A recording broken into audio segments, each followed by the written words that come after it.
नमस्कार, मैं अभिषेक राज optics class में आप सभी का हम स्वागत करते हैं। दोस्तों, रेलवे की तरफ से 12th पास छात्रों के लिए एक बहुत बड़ी खुशखबरी है। कह सकते हैं कि आने वाले दुर्गा पूजा दीपावली का ऑफर की तरफ से रेलवे की तरफ से भर्ती निकाली गई है, जिसमें टोटल सीटों की संख्या की बात करें तो 3445 पदों पे 12th पास वाले बच्चों के लिए भर्ती निकाला गया है। ये जो भर्ती इसको एनटीपीसी 12th पास हम बोल सकते हैं या अंडर ग्रेजुएट बोला जाता है। एनटीपीसी के मतलब नॉन टेक्निकल पॉपुलर कैटेगरी, ये रेलवे का एक भाषा के तौर पे यूज किया जाता है। इसमें भर्ती निकाली गई, इसके बारे में डिटेल्स में हम लोग जानेंगे। अगर आप चैनल पर नए हैं तो सब्सक्राइब कर लीजिएगा, क्योंकि इस तरह की जितनी भी भर्तियां आती हैं सबका रेगुलर अपडेट आपको मिलेगा इस चैनल पर सबसे पहले। और इसके अलावा बहुत सारी ऐसी भर्तियां होती है जो कहीं अपडेट नहीं किया जाता है, जिसका कट ऑफ भी कम होता है, उसका भी अपडेट इस चैनल पर आपको मिलता है। तो आपको सब्सक्राइब करना काफी जरूरी है, नहीं तो बहुत सारी इंपॉर्टेंट भर्तियां जो निकल जाती है आपको पता भी नहीं चलता है। तो आइए शुरू करते हैं। शुरू करने से पहले मैं आपको बता दूं कि अगर आप एक छात्र हैं और कॉम्पिटिटिव एग्जाम का तैयारी करते हैं और चाहते हैं कि एक बढ़िया तैयारी हो जाए, तो 13 वर्षों से हजारों छात्रों को नौकरी देने वाला ऑप्टिक्स क्लास अब ऑनलाइन हो चुका है। मात्र 999 रुपए खर्च करके नॉन टेक्निकल के जितने भी कोर्स आते हैं ना, उसका फाउंडेशन बैच ज्वाइन कर सकते हैं। और उसके साथ आपको स्टडी मटेरियल, प्रैक्टिस से तमाम चीजें आपको मिलेगा। लाइव क्लास भी है, रिकॉर्डेड क्लास भी है। तो एप्लीकेशन को डाउनलोड करके ज्वाइन कर लीजिएगा। आइए चर्चा जो है रेलवे क्या करते हैं, जिसमें 12th पास वालों की भर्ती निकाली गई है। यहां पर देख सकते हैं government of India, ministry of railway और आरआरबी, रेलवे रिक्रूटमेंट बोर्ड की तरफ से ये भर्ती निकाली गई है। और यहां पर देख सकते हैं जो नोटिफिकेशन नंबर है 6/2024 है। ठीक है, अब इसके ऑफिशियल वेबसाइट पे ये सारी डिटेल्स आपको मिल जाएगा। हम वन बाय वन का जो इंपॉर्टेंट चीजें है उसको हम यहां बताने का प्रयास करेंगे। सबसे पहले भाई, फॉर्म स्टार्ट हो चुका है, जिसका स्टार्टिंग डेट 20 सितंबर था। 20 सितंबर से फॉर्म स्टार्ट हो गया है। और इसका जो रजिस्ट्रेशन का डेट है ऑनलाइन, वो 21 सितंबर से स्टार्ट हो चुका है, मतलब आज स्टार्ट हो गया है। क्लोजिंग डेट है इसका, जो लास्ट डेट है फॉर्म भरने का, वो 20 अक्टूबर है आपका। 20 अक्टूबर लास्ट डेट है फॉर्म भरने का। फॉर्म भरने के बाद जो हम लोग पेमेंट करते हैं, ऑनलाइन एग्जाम फी जो पेमेंट करते हैं, वो 21 और 22 तक, मतलब 22 अक्टूबर तक पेमेंट कर सकते हैं। मतलब 21 सितंबर से लेकर 22 अक्टूबर तक उसका पेमेंट कर सकते हैं। उससे पहले ही करना काफी जरूरी है, नहीं तो क्या होता है, लास्ट टाइम में सर्वर बिजी हो जाता है और उसके कारण फॉर्म आपका छूट जाता है। तो ऐसा नहीं करना है, एकदम लास्ट टाइम में नहीं, पहले ही फॉर्म को भर देना है। अगर फॉर्म में कोई गलती हो जाती है तो करेक्शन के लिए 23 अक्टूबर से लेकर 1 नवंबर के बीच में आप इसका करेक्शन कर सकते हैं। ठीक है, तो ये डिटेल्स है, डेट याद रखिएगा और इसी डेट के अंदर में फॉर्म को अप्लाई करना होगा। फॉर्म अगर आपको भरना है तो खुद से भरिएगा, और नहीं भर पाते हैं खुद से तो साइबर कैफे मत जाइएगा। हमारी एक टीम है जो डेडिकेटेड बैठी हुई है आपके फॉर्म को भरने के लिए। जो चार्ज आप साइबर कैफे में देते हैं वही चार्ज देकर व्हाट्सएप पर डॉक्यूमेंट भेजकर फॉर्म को भरवा सकते हैं। तो ये नंबर पे कॉल करके फॉर्म भरवा लीजिएगा। इसलिए मैं बोल रहा हूं क्योंकि साइबर कैफे वाले बहुत सारे गलती कर देते हैं, जिसके वजह से डॉक्यूमेंट वेरिफिकेशन में प्रॉब्लम होता है। कई बार तो बच्चों का हॉल टिकट ही नहीं आता, एडमिट कार्ड ही नहीं आता है। इसके अलावा रेलवे में जो फी लिया जाता है 500-700 जो फी लिया जाता है, सीबीटी 1 एग्जाम के बाद रिफंड भी किया जाता है। तो बहुत सारे साइबर कैफे वाले अपना अकाउंट नंबर दे देते हैं। इसमें क्या होगा कि आपका हम लोग अकाउंट नंबर डालेंगे, आपका जो पैसा रिफंड आएगा आपके अकाउंट में आएगा। ठीक है, तो ये नंबर को आप लोग सेव जरूर कर लीजिएगा और सेव करके कोई भी फॉर्म फ्यूचर में भी आएगा तो उसको भरवा सकते हैं। ठीक है, अब हम आगे बढ़े तो यहाँ पे जो स्क्रीन पर आपको दिखाई दे रहा है, ये टोटल भर्ती यहाँ पे देख सकते हैं 3445 भर्ती। और ये आरआरबी की संख्या टोटल 21 आरआरबी में भर्ती निकाली गई है। आरआरबी वाइज भर्ती यहाँ पर देख सकते हैं। आरआरबी अहमदाबाद में 210 सीटें हैं। उसी तरह से हम बात करें आरआरबी चंडीगढ़ में 247 है। सबसे ज्यादा सीटों की संख्या की हम बात करें तो यहाँ देख सकते हैं 699 जो सीट है आरआरबी मुंबई में निकला हुआ है। ठीक है, आरआरबी पटना में मात्र 16 सीट है। प्रयागराज में 389 है। तो ये सीटों की संख्या है। आप अपने अकॉर्डिंग, आरआरबी कोलकाता में 452 है, तो आप अपने अकॉर्डिंग इसको सेलेक्ट कर सकते हैं जो आपको अच्छा लगे। फिलहाल के लिए कोशिश ये होना चाहिए कि जहां पे ज्यादा सीट है वहां पर चांस ज्यादा बनता है। वैसे फॉर्म बहुत ज्यादा वहां आता है, बहुत ज्यादा सारे लोग वहीं भरने का प्रयास करते हैं। तो कभी कभी क्या होता है कि कम जिसमें सीट होता है ना, वहां कट ऑफ कम चला जाता है ना। तो कम वाला में एक और प्रॉब्लम है कि जो जो लोग बाहर के हैं, जैसे मान लीजिए किसी का नौकरी सिकंदराबाद में लगा, हैदराबाद में लगा है, कश्मीर की तरफ लगा हुआ है, और वो चाहता है कि अपना जोन चेंज करें, तो वो लोग भी अपना फॉर्म अप्लाई करता है अपने आरआरबी में जहां से वो लोकल होता है। वैसे कंडीशन में उन लोगों की वजह से यहाँ पे फॉर्म की संख्या अधिक हो जाती है और वो लोग पढ़ने में स्ट्रांग होते हैं क्योंकि ऑलरेडी वो नौकरी लिए हुए हैं। तो उस कंडीशन में थोड़ा सा मुश्किल हो जाता है। तो कोशिश यही होनी चाहिए कि थोड़ा सा देख लीजिएगा जहां सीटों की संख्या कुछ ठीक ठाक दिखे वहां भर देना है, ठीक है ना। अब मान के पटना 16 ही सीट है, भर के क्या करिएगा, थोड़ा प्रॉब्लम आएगा आपको, है ना। तो आप देख लेंगे अपने अकॉर्डिंग। बाकी इस पे हम अलग से वीडियो बना लेंगे और कई एक्सपर्ट हैं उनसे हम सलाह भी लेंगे, पूछेंगे भी, इंटरव्यू भी लेंगे कि भाई कहां भरा जाना चाहिए। ठीक है, हम समझते हैं कि इसमें कौन कौन से पद निकाला गया है। पहले हम पद की बात करें तो यहां पर देख सकते हैं कमर्शियल कम टिकट क्लर्क। ठीक है, ये लेवल 3 का जॉब है, मतलब जो आपका सैलरी होगा लेवल 3 का मिलेगा और 7 सीपीसी के अकॉर्डिंग दिया जाएगा। ठीक है, इसका जो बेसिक पे होगा 21,700 होगा। लगभग जो सैलरी की हम बात करें तो 35-40 हजार के आसपास मिलने वाला है। ठीक है, मेडिकल स्टैंडर्ड, इसमें जो मेडिकल वेरिफिकेशन होगा वो B2 लेवल का होगा। मेडिकल A1 होता है, B2 होता है, C2 होता है, ठीक है ना। अलग अलग लेवल का मेडिकल आपका जांच होता है, इसमें B2 लेवल का होगा। अगर आपको मेडिकल के बारे में पूरी जानकारी चाहिए तो कमेंट बॉक्स में कमेंट कर सकते हैं। इसके अलावा एज एक्चुअल में जो दिया हुआ है 18 से 30 साल जो एज है उसके अकॉर्डिंग आपका एज होना चाहिए, लेकिन कोरोना की वजह से एज में छूट दिया गया है और इस बार जो एज है 18 से 33 साल एज वाले भी फॉर्म अप्लाई कर सकते हैं। इसके अलावा इसके ऊपर आपको एज में छूट दिया जाएगा ओबीसी एसी एसटी के लिए। ठीक है, और इसमें टोटल जो भर्ती है 2022 सीटों की संख्या है टोटल। उसी तरह से हम बात करें दूसरे नंबर का अकाउंट कम क्लर्क टाइपिस्ट। ठीक है ना, अकाउंट टाइपिस्ट की हम बात करें तो ये लेवल 2 का सैलरी पे स्केल होता है और इसमें 19,900 पेमेंट आपको इनिशियल बेसिक पे होता है, प्लस में एडिशनल जोड़कर लगभग 35,000 के आसपास इसमें मिलेगा आपको। और C2 मेडिकल लेवल होता है। C2 मेडिकल लेवल में मान के चलिए कि कलर विजन वालों को भी शायद यहाँ पर मौका मिलता है, अलग से हम वीडियो बनाएंगे इस पे जरूर। ठीक है, इसमें जो नॉर्मल एज होता है 18 से 30 होता है, लेकिन कोरोना की वजह से 18 से 33 साल यहाँ पे भी दे रखा है और टोटल भर्ती 361 है इसमें। ठीक है, तो एज सब में सिमिलर है, देख सकते हैं 18 से 33 साल सब में है।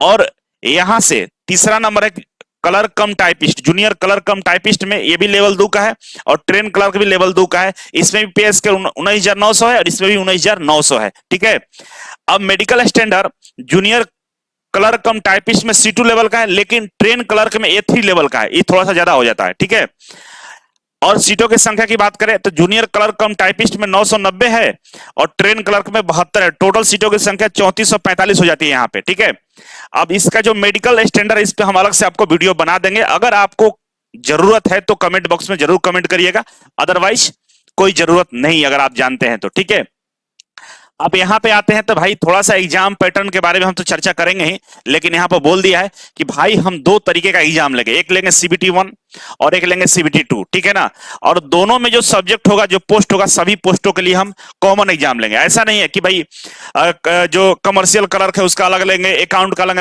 लेंगे, ट्रेन क्लर्क का अलग लेंगे, ऐसा कुछ नहीं होगा, सबके लिए कॉमन एग्जाम होने वाला है। ठीक है, और जिसमें टाइपिंग स्किल रिक्वायर्ड है उसका टाइपिंग स्किल भी लिया जाएगा। मतलब यहाँ पे अकाउंट क्लर्क कम टाइपिस्ट और जूनियर क्लर्क कम टाइपिस्ट, ये दो जो पद है इस पे आपको स्किल टेस्ट देना होगा। किसका? टाइपिस्ट का। टाइपिंग स्किल यहाँ पे आपका जांच किया जाएगा। ठीक है, तो टाइपिंग स्किल थोड़ा सा आप इंप्रूव कर लीजिएगा। इसके बारे में भी हम चर्चा करने वाले हैं कि जो इंग्लिश में टाइप करिएगा तो 30 वर्ड पर मिनट होना चाहिए और हिंदी में 25 वर्ड पर मिनट होना चाहिए, जैसा कि आगे इसमें जिक्र किया गया है। ठीक है, इसके अलावा एग्जाम में नॉर्मलाइजेशन प्रक्रिया भी अपनाई जाएगी, है ना। शिफ्ट वाइज आपका जो मार्क्स होगा उसका नॉर्मलाइजेशन करके ही रिजल्ट जारी किया जाएगा। ठीक है, यहां तक समझ गए आप। आगे बढ़े तो आगे वही है कि भाई सबसे पहले बात यह है कि जो टाइपिंग वाला है स्किल टेस्ट जो होगा टाइपिंग का, वो CBT 1 एग्जाम क्वालिफाई करने के बाद आप CBT 2 एग्जाम में जाते हैं। उसके बाद आपका यहाँ पे क्या होगा, टाइपिस्ट का टाइपिंग का टेस्ट लिया जाएगा। यहाँ पर लिखा होगा second state CBT only for candidate who have opt for account clerk come typist junior clerk come typist. Second stage अगर आप क्वालिफाई कर जाते हैं उसके बाद आपका टाइपिंग स्किल का टेस्ट लिया जाएगा, ऐसा है। ठीक है, और यहाँ पे क्लियर मेंशन कर दिया है कि जो टाइपिंग स्पीड आपका होना चाहिए, देखिए 30 वर्ड पर मिनट होना चाहिए। ठीक है ना, ये किसके लिए? इंग्लिश के लिए। ठीक है ना, इंग्लिश के लिए 30 वर्ड पर मिनट और हिंदी के लिए 25 वर्ड पर मिनट होना चाहिए। Personal computer only without editing tools, कोई एडिटिंग टूल्स बिना एडिटिंग टूल्स के पर्सनल कंप्यूटर पे ये स्पीड आपका चेक किया जाएगा। ठीक है, यहां तक समझ चुके होंगे आप कि सीबीटी 1 क्वालिफाई करना है, सीबीटी 2 क्वालिफाई करना है। अगर आप टाइपिस्ट वाले में है तो इसके बाद आपको टाइपिंग स्किल का टेस्ट देना होगा, ये क्वालिफाई करते हैं तब जाकर मेरिट लिस्ट बनेगा। एक बात और है कि टाइपिंग स्किल टेस्ट जो है इसका नंबर ऐड नहीं होगा किसमें, मेरिट लिस्ट में, ठीक है।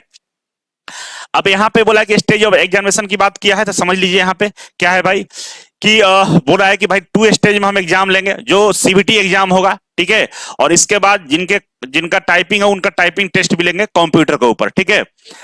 अब इसके अलावा बोल रहा है कि भाई इसके अलावा आपका मेडिकल होगा और मेडिकल के डॉक्यूमेंट वेरिफिकेशन और मेडिकल होगा साथ में, ठीक है ना, और इसके बाद मेरिट लिस्ट जारी कर दिया जाएगा, ठीक है।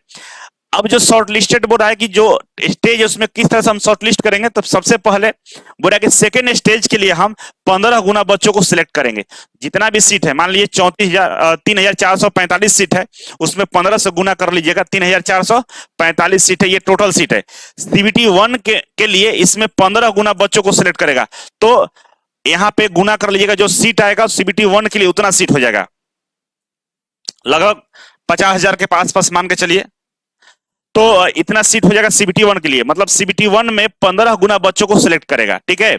अब उसके बाद सीबीटी 2 का जो एग्जाम होगा, तो सीबीटी 2 में आप 3,445 सीटों के लिए फाइट करेंगे, लेकिन जो स्किल टेस्ट वाले बच्चे हैं, जो टाइपिस्ट वाले बच्चे हैं, टाइपिस्ट के लिए 8 गुना बच्चों को सिलेक्ट करेगा। मतलब सीबीटी 1 में जितने बच्चे सिलेक्ट होकर आएंगे उसमें से जितने क्लर्क कम टाइपिस्ट के लिए रहेंगे उनमें 8 गुना बच्चों को बुलाएगा, किसके लिए, स्किल टाइपिंग के लिए, ठीक है। और वहां जो पास करेगा उसके बाद मेरिट लिस्ट आपकी जारी की जाएगी, समझ चुके होंगे। और इसमें निगेटिव मार्किंग भी है, ठीक है ना, क्या है, निगेटिव मार्किंग भी है। और कितना है भाई, 1/3 है निगेटिव मार्किंग, 1/3 है। मतलब आपका अगर आप गलत करते 0.33 मार्क्स आपका काट लिया जाएगा। एक मार्क्स का अगर क्वेश्चन है तो 0.33 मार्क्स कट जाएगा। तो 1/3 निगेटिव, एक नंबर पर हम बताएं अगर जो क्वेश्चन होगा 2 मार्क्स का होगा तो 0.66 नंबर आपका कट जाएगा। उसके अकॉर्डिंग आप देख लीजिएगा कि जितना भी नंबर का मार्क्स का क्वेश्चन है उसका 1/3 निगेटिव है, ठीक है। अब यहां पर देख सकते हैं सीबीटी 1 स्टेज का जो एग्जाम होने वाला है तो सबके लिए कॉमन है, ठीक है ना, कॉमन फॉर ऑल। यहाँ पे जो टाइम मिलेगा आपको 90 मिनट दिया जाएगा, जिसमें जनरल अवेयरनेस के 40 क्वेश्चंस रहेंगे, मैथ के 30 रहेंगे, रीजनिंग के 30 रहेंगे, टोटल 100 क्वेश्चंस रहेंगे, ठीक है ना, टोटल 100 क्वेश्चंस रहेंगे। आपका जो टाइम मिलेगा 120 minute time for eligible PWD candidate, 120 minute time उनके लिए दिया जाएगा जो हैंडीकैप है। बाकी 90 मिनट में आपको 100 क्वेश्चंस करना होगा, ठीक है। तो आप देख सकते हैं कि 1 मिनट से भी कम टाइम आपको दिया जा रहा है। अब इसमें निगेटिव मार्किंग भी है, नॉर्मलाइजेशन भी होगा, इसके बाद 15 गुना बच्चों को रिजल्ट दिया जाएगा। अब जो बोल रहा है कि सीबीटी 1 जो एग्जाम है स्क्रीनिंग नेचर का होगा, ठीक है ना, इसमें किसी भी तरह का कोई भी नंबर मेरिट लिस्ट में ऐड नहीं किया जाएगा, ठीक है। अब बोला कि normalization score of first stage CBT shall be used for short listing candidate of second stage, ठीक है ना। इसमें नॉर्मलाइजेशन करके सेकेंड स्टेज के लिए रिजल्ट जारी किया जाएगा, जिसमें 15 गुना रिजल्ट दिया जाएगा, और सेकेंड स्टेज का जो एग्जाम होगा उसी एग्जाम के बेस पे आपका मेरिट लिस्ट बनाया जाएगा। फर्स्ट स्टेज केवल स्क्रीनिंग है, मतलब केवल पासिंग है, ये पास करके आपको बुला लिया जाएगा, ठीक है। अब बात करते हैं सेकेंड स्टेज का, तो भाई सेकेंड स्टेज में भी आपका सीबीटी एग्जाम होने वाला है, ठीक है। और इसमें जो आपका एग्जाम होगा उसमें क्वेश्चन की संख्या की बात करें तो यहां भी टोटल नंबर ऑफ क्वेश्चन कितना है, 120 है, ठीक है ना। और यहाँ पे जनरल अवेयरनेस से 50 क्वेश्चन रहेगा, मैथमेटिक्स से 35 रहेगा और रीजनिंग से 35 रहेगा। तो टोटल 120 क्वेश्चन हुआ, 90 मिनट टाइम मिलेगा। अब टाइम पर क्वेश्चन और कम हो गया है, वहां 90 मिनट टाइम था लेकिन 100 क्वेश्चन था, यहां 90 मिनट ही टाइम है लेकिन क्वेश्चन की संख्या 120 हो गया। मतलब भयंकर रूप से आपका तैयारी होना चाहिए, तब जाकर आप फाइनल मेरिट लिस्ट तक पहुंच पाएंगे। और यहां भी बोल रहा है कि भाई यहां भी आपको नॉर्मलाइजेशन की प्रक्रिया से गुजरना होगा। और यही नहीं, बोल रहा है कि the section wise distribution given in the above table only indicative and there. हमको लगता है कि यहाँ पे सेक्शन वाइज भी कट ऑफ शायद जांच किया जाएगा, कंफर्म नहीं बता रहे हैं क्योंकि इसके आगे मेरा पीपीटी नहीं है, हम चेक करके आपको अलग से वीडियो जरूर बना देंगे, ठीक है। तो मतलब यहाँ पे 190 मिनट में आपको 120 क्वेश्चन टारगेट करना होगा, ठीक है। अब बात करते हैं एग्जामिनेशन फी का, तो यहाँ पे एग्जामिनेशन फी की हम बात करें तो टोटल 500 रुपया है, जिसमें बोला है कि for all candidate except the fee concession category, category में जो जिसका फी नहीं लगेगा उसको छोड़कर सबके लिए कितना है 500 है। इसमें से आपको 400 रुपए रिफंड कर दिया जाएगा, ठीक है, 400 रुपए रिफंड किया जाएगा। लेकिन सीबीटी 1 स्टेज का एग्जाम देंगे तब, जो बच्चा सीबीटी 1 एग्जाम नहीं देगा उसका नहीं रिफंड होगा, लेकिन जो बच्चे सीबीटी 1 का एग्जाम देंगे तो उनको ये 400 रुपए रिफंड कर दिया जाएगा, ठीक है। बाकी पीडब्ल्यूडी है, फीमेल है, ट्रांसजेंडर है, एक सर्विसमैन है, तो उनका यहाँ पे 250 फी लिया जाएगा, ठीक है। और इसमें बैकवर्ड क्लासेस भी है, ठीक है ना, एससी एसटी और बैकवर्ड क्लास को भी यहाँ पे 250 ही रुपए आपको पेमेंट करना होगा। अब ये जो पेमेंट है debit card, credit card, UPI के माध्यम से आप कर सकते हैं। आगे बढ़े तो एज लिमिट की बात करें तो 18 से 33 साल दे दिया है इस बार कोरोना की वजह से, ऐसे 18 से 30 ही होता है, 33 दिया है। और यहाँ पे एज का छूट भी आपको मिलने वाला है, तो देख सकते हैं कि यहाँ बोला है कि ओबीसी नॉन क्रीमी लेयर के लिए बोला है कि 2/1/1989 अगर आपका डेट ऑफ बर्थ है, और यहाँ पर अपर लिमिट है, लोअर लिमिट दिया है यहाँ पे 1/1/2007 इसके बीच में डेट ऑफ बर्थ है तो आप फॉर्म को अप्लाई कर सकते हैं। यूआर कैटेगरी ईडब्ल्यूएस के 2/1/1992 है, एससी एसटी का 2/1/1987 है, ठीक है ना। ये अपर एज लिमिट है जब आपका जन्म हुआ था, और लोअर एज लिमिट ये है कि 1/1/2007 तक आपका डेट ऑफ बर्थ है तो फॉर्म को भर सकते हैं। मतलब आप 1 जनवरी 2025 तक आपका एज 18 से 33 साल के बीच में है तो फॉर्म को अप्लाई कर लीजिएगा, कोई दिक्कत नहीं। ये आपका अपर एज का लिमिट दिया हुआ है कि 1 जनवरी 2025 तक आपका एज 18 से 33 साल के बीच में तो फॉर्म को अप्लाई करेंगे, कोई दिक्कत नहीं है। इसके अलावा छूट भी दिया गया, तो छूट ओबीसी का 3 साल, एससी एसटी का 5 साल ऐड कर लीजिएगा इसमें, उसके अनुसार छूट आपको मिल जाएगा, ठीक है। अब आगे बढ़ते हैं हम, तो यहाँ पे एज में छूट की बातें कही गई है, वही है ओबीसी का 3 साल, एससी एसटी का 5 साल। आगे बढ़ते हैं तो ये मेडिकल स्टैंडर्ड है, तो मेडिकल स्टैंडर्ड में देख सकते हैं A3 का मेडिकल स्टैंडर्ड, B2 का और C2 का, इसमें क्या क्या होना चाहिए डिटेल्स में यहाँ दिया गया है। अगर हम C2 की बात करें तो डिस्टेंस विजन 6/12 होना चाहिए, नील विथ और विदाउट ग्लासेस, ग्लास के साथ बिना ग्लास के आपका 6/12 तक चलेगा, नियर विजन 0.6 है, ठीक है। और ये भी ग्लास के साथ और बिना ग्लास के भी चलेगा, लेकिन इस पे और भी बहुत सारी चीजें होती है A3 B2 और C2 के लिए, इसके लिए अलग से हम वीडियो बना देंगे, आप लोग देख लीजिएगा, इसके बाद फॉर्म को अप्लाई करिएगा, ठीक है। बाकी अगर कोई डाउट है, कोई समस्या है एग्जाम को रिलेटेड या इस नोटिफिकेशन के रिलेटेड, कुछ चीज जानना चाहते हैं, पूछना चाहते हैं, तो कमेंट बॉक्स में कमेंट कर सकते हैं। मिलते हैं अगले वीडियो में, तब तक के लिए नमस्कार।